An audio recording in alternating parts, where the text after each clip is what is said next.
ஆளுமைமிக்க அரசியல்வாதியாக pure politics பயிற்சி பட்டறை நேரடி இணைய வழி வகுப்புகள் உங்கள் சீட்டிற்கு முந்துங்கள் 7338824242.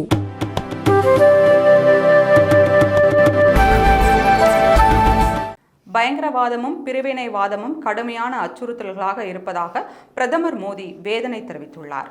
குளோபல் சவுத் எனப்படும் உலகளாவிய தெற்கு உச்சி மாநாட்டில் பிரதமர் மோடி காணொளி மூலம் கலந்து கொண்டார். அதில் பேசிய அவர், வளர்ச்சி சார்ந்த அணுகுமுறையில் இந்தியா G20 மாநாட்டை முன்னெடுத்தது.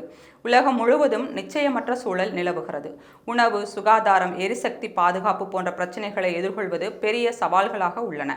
பயங்கரவாதம், பிரிவினைவாதம் ஆகியவை நமது சமூகங்களுக்கு கடுமையான அச்சுறுத்தலாக உள்ளன என்று வேதனை தெரிவித்தார்.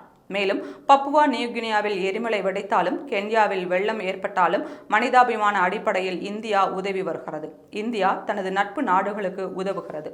உக்ரைன், ரஷ்யா போரால் பாதிக்கப்பட்ட மக்களுக்கும், காசாவில் உணவு இருப்பிடம் இல்லாமல் தவிக்கும் மக்களுக்கும் மனிதாபிமான உதவிகளை வழங்கியுள்ளோம் என்று மோடி கூறினார். தொடர்ந்து பேசிய அவர், இந்தியா தனது நிபுணத்துவம் மற்றும் அனுபவங்களை பகிர்ந்து கொள்ள உறுதி பூண்டுள்ளது. உலகளாவிய நாடுகள் ஒன்றுக்கொன்று துணை நிற்க வேண்டும், பொதுவான இலக்கை அடைய ஒற்றுமையாக இருக்க வேண்டும் என்று பிரதமர் மோடி வலியுறுத்தியுள்ளார்.